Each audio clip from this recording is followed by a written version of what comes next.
Hi, everyone. My name is Hannah Terry. I go to Johns Hopkins University, and I'm on the women's lacrosse team, and I am a member of Morgan's Message.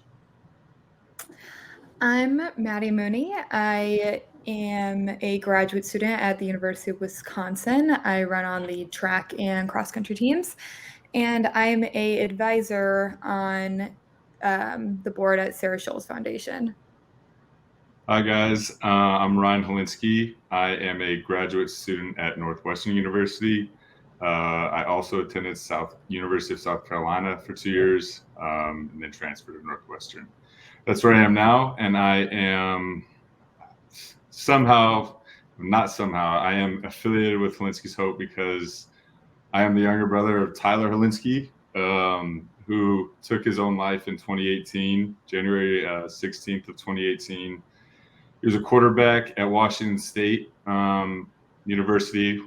He was a football player, absolute light of a human being. Was my older brother. He was our middle of us three. I have an oldest brother named Kelly too, and just something that you don't think could happen just happened, and it turned our world upside down.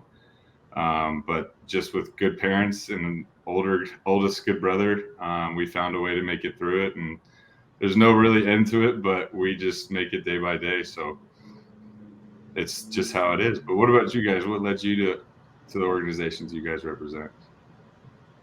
Yeah, I share all of your feelings all too well. I became a part of the Sarah Scholl's Foundation after Sarah Scholl's died by suicide in April of 2022. Yeah, kind of similar thing. Sarah was awesome. She was somebody who would have no clue was struggling. So when she died, it took a huge toll on all of us. We were all surprised, confused, all of the emotions. And so a few months after her passing, her parents were able to start a foundation in her honor to continue the things that she strived for in her life, as well as try to reduce chances of this happening to other athletes in the NCAA. So kind of a similar deal there. Yeah. My affiliation is a little bit different. Also, thank you guys for starting those organizations and being a part of that, because obviously that's a big reason why we're all here today talking about mental health. But I got connected with Morgan's Message in the lacrosse community. I'd been seeing a lot of teams having dedication games, and after COVID, I feel like the mental health conversation started to become more prevalent in universities and in high school. And I also started to hear stories of young athletes taking their lives. And after my sophomore year of college, after going through a little bit of adversity and trying to find my way, I spoke to our sports psychologist at the time and told him I really wanted to start this club at our university. And then from there, I applied to the program and kind of just started to get super involved. And I was super lucky that some of the co-founders were in Baltimore at the time, so I got to know them very well. I was super fortunate to have met Morgan's mother, Mrs. Rogers, and just was able to hear about her story and how she kind of silently struggled for a while and put on this persona that she was totally fine and had the support from her family, and unfortunately took her life in 2019.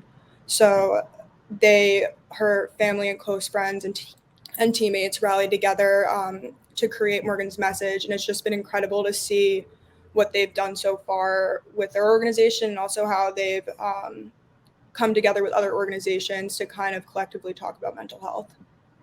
Yeah, do you think you could expand on like the impact it's had on your organization, like around you? Like, what have you seen? Like, what have people? Because personally, for me, like, I didn't realize mental health was such a struggle in the world, like until Tyler had passed. Like, I didn't really think of it as that because we're three boys, we're all football boys. So like we kind of just, put on our hard hat and like just pushed away our emotions and stuff like that. So in terms of like impact, what have y'all seen that's like been awesome to see in your community or your fellow student athletes? Whoever wants to answer it first. Yeah, you can go first. Sarah Scholl's Foundation is a bit newer, and we don't have like Yeah, campus captains and all that I kind of got stuff. you So for I sure. think hear from you first. Still though, whatever it's doing, it's doing something, so that matters. I can speak a little bit. Yeah. So Morgan's Message has an ambassadors program, and they just also expanded. So now that they have a program for individuals who are no longer in college or in high school and still want to be involved. But the things I've seen specifically from my university, and also just why I wanted to get involved so badly, was people don't really talk about the things you can't see when an athlete gets injured or things that they're struggling with, playing time, family, schoolwork. I could go on and on about it. But my main thing this past year too, as I literally started the Club of Morgan's Message, I actually got surgery on my ankle for the first time ever, and I actually developed a super rare surgical complication called complex regional pain syndrome. So the irony in all of this was that I had helped start Morgan's Message at Hopkins and really leaned on the national organization as well. And just the impact I've seen from it being at Hopkins, we've gone from 0 members, which was the summer of 2022, to now we have 100 members, and it's October 2023, and it's still growing, which is incredible to see. I've also just, I think, have seen people starting to ask for help has been incredible. And also being a bit more vulnerable and feeling like, oh, I know that I'm feeling like this injury is taking a toll on me. How can I use my resources? And I think we've really done a good job of amplifying resources. And I think Morgan's Message as an organization has also just been incredible with amplifying resources, getting the message out there about ending the stigma, and also just being great advocates and people and trying to support their own members. Yeah. Morgan's Message is it's really cool to hear you say the numbers of that growth, because I knew of Morgan's Message and I'd heard of Morgan's Message long before I had like a personal connection into really diving deep into mental health for athletes. And so that's really cool to see the impact that Morgan's Message has made. And I hope that Sarah Scholl's Foundation and Helens Hope and anyone who's trying to can make that big of an impact as well. Because I know for us, it's kind of been more of just like an on-campus thing thus far. So it's been cool to see how the Sarah Scholl's Foundation has brought a lot of the student athletes together to talk about these important topics and show up for like campus walks and that kind of thing. But we really just haven't been established long enough to make that kind of impact. So it's exciting to see how far it can go. And I also think it notes like athletes resonate with this. Like if that many people are joining and it's expanding that rapidly, like clearly it's something people are resonating with, and it's a common problem. So yeah, it's cool to see what you guys are doing. Yeah, no, I totally agree. I think everything that I've heard about you guys, everything that my mom's told me has been incredible, of course. And just doing my own research has been amazing. And then, my parents have done an amazing job with Helens Hope. And kind of when Tyler passed, at first, I kind of just pushed it away, tried to believe that it was not real. And then within, I early enrolled into college. I started playing as a freshman, my second game, and like everybody's outreach, everybody's just explaining what's going on with them, just being able to just talk their mind. I think that's the biggest thing, and being able to recognize it and just like accepting it, and like people talking is I think just the biggest thing that I've seen around me, and the impact that all of these organizations have had, honestly. So in terms of like getting involved, like do they get involved like you did through the school, or do they get involved? Could they get involved in many other ways? For Morgan's Message? Yeah, for Morgan's Message, my fault. No worries at all. Also, just for both of you, because I know I'm a little bit removed from it, but it's super admirable that you guys were able, and with Morgan's Message as well, to honor these individuals and just kind of keep their legacy going for the better of the athletic community. So I just want to acknowledge that. But in specifics with Morgan's Message, so they can sign up to become a member through the national organization. And then there's also, I believe, a lot of clubs on campuses now. So I was one of 4 people starting off that started Morgan's Message at Johns Hopkins. So we have a club as well. So I'm ambassador for Morgan's Message, the national organization, but then I'm also on the executive board for the very Hopkins cool. Club. Yeah, that's sick. Okay, gotcha. Thank you. Yeah, no, I think it's just cool that it just means it's reaching more people. I feel like when you got all of those things going on, so that's awesome. I think for Helensky's Hope, in terms of just me putting like helping people and just letting them know what we do. I mean, we obviously have these bands that are Helensky's Hope. We try and make them in every school color, so you can rep your school color without having to feel the pressure of your school not liking you for repping another color or something. But I think just people getting involved in Helensky's Hope, like this week we created Student Athlete Mental Health Week. You know, it started as College Football Mental Health Week. We started that in 2019, and just people seeing our message, getting involved, talking to people, whatever it is. And then my parents do Tyler Talks at different universities. They have a bunch of different manuals that they pass out for mental health. I don't think there's a manual that could provide anybody a guidance for this stuff, because it's just so real. But I think whatever you can do for people is getting involved, and then just talking about it is getting involved enough. But you're doing it on a much larger scale, so kudos to you. Helensky's Hope is spreading a lot too. My little sister plays soccer for Auburn, and they just I saw a Twitter post. Yeah, yep. for real. They added Helensky's Hope as their like sponsor for their mental health game, or I don't know what you want to call it, partner, I guess. Very which cool. like that's that's really cool to see, because coming from a family where we just didn't really like think to talk about mental health much, or like I don't know if we were all athletes growing up, my siblings and I. We all just went on to play in college, and it just wasn't really a conversation that came up. So to see schools actually choosing to partner with organizations like this and take on the message themselves, I think is really impactful. So definitely, I agree completely. And the cool thing too, when I was at South Carolina, they always did this thing. This is my freshman year, where the first play of the third quarter, like the whole stands, we'd have 80,000 in the stands or something, because football, SEC football is just crazy. But every single person would hold up 3, because Tyler wore the number 3. And it was the coolest thing I had ever seen. And then you get a bunch of people start talking about it, and then I feel like it just permeates throughout the community, which is just even more impactful. Like all of the stuff that we do is just pretty amazing to me, but just take it day by day. That's all we can do. Yeah, that's really special. It's cool. Yeah. That is awesome. Again, so yeah, no, I appreciate it. In terms of like, have you guys ever, I know we always talk about like student athletes, if you're struggling, or like you can always recognize or go reach out, like it's hard to speak up and obviously and talk to people and say that you're struggling and all this stuff. But if you could recommend, 1, 2, 3 things to any student athlete if they're struggling, what would you say? The number one thing I would tell a student athlete struggling is to tell somebody, because I know like Sarah was one of my best friends and I had no clue, right? Saw her, talked to her every single day, saw her every day, had no clue.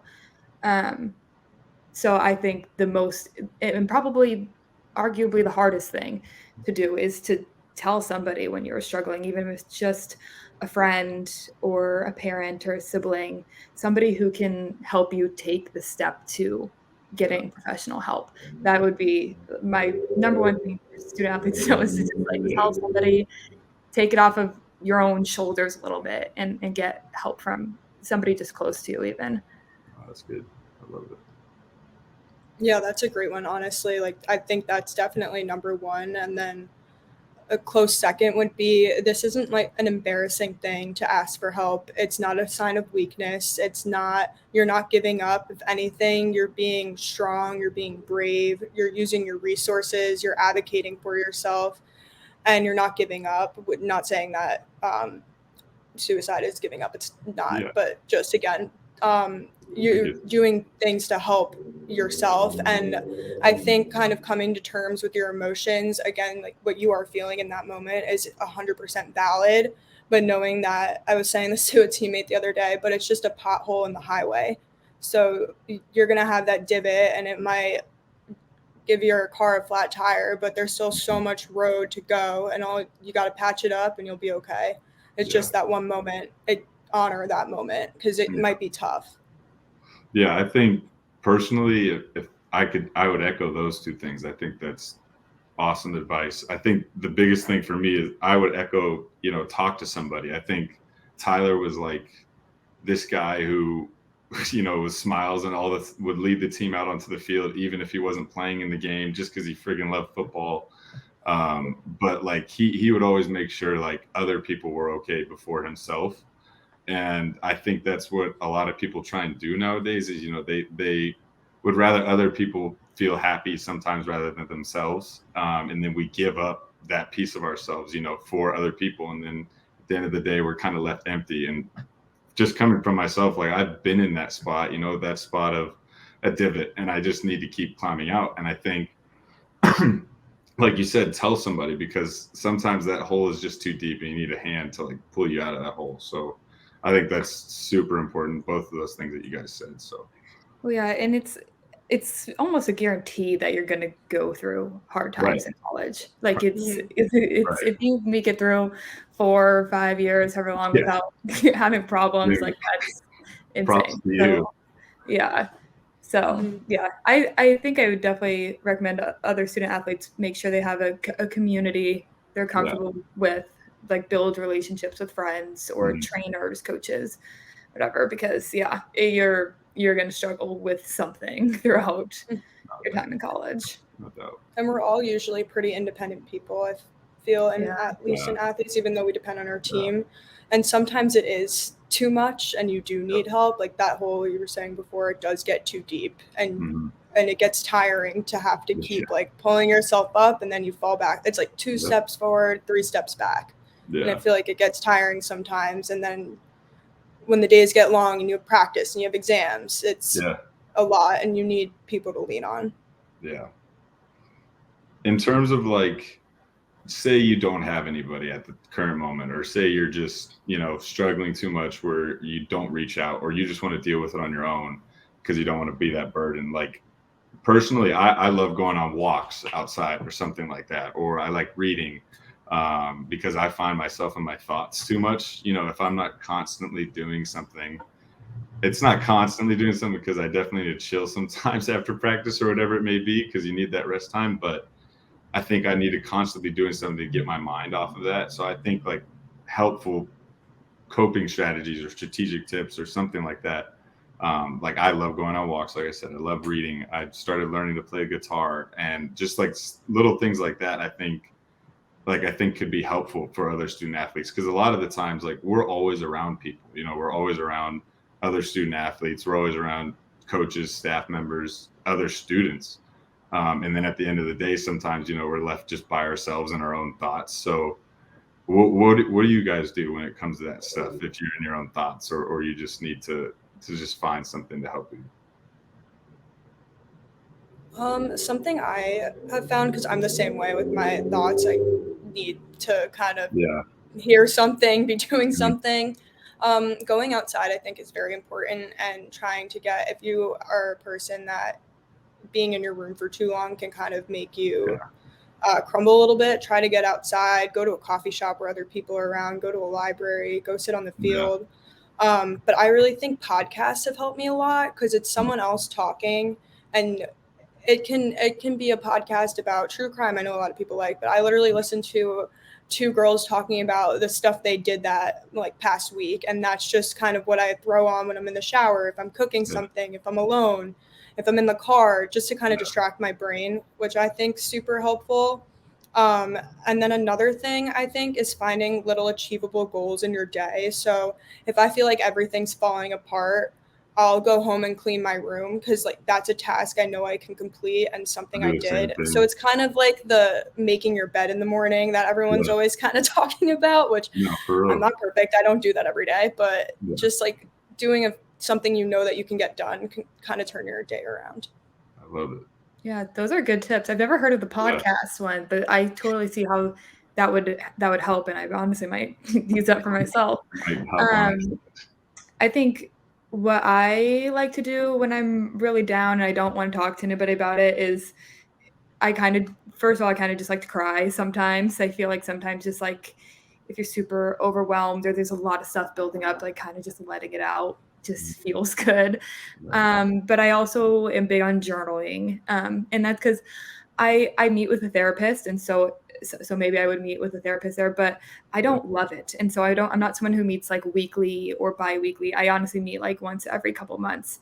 And so if that's not something I feel like doing, I'll just journal and I'll write it out. And sometimes seeing how you're feeling on a page like kind of puts it into perspective, and can either make you realize, okay, I'm in a better situation than I think I am, or this is pretty serious. Like, look at all these things I just wrote down from my brain. Like, maybe I need to take more professional help. So I like journaling. I think that helps me kind of put into context, like what my thoughts actually are and if they're harmful or not.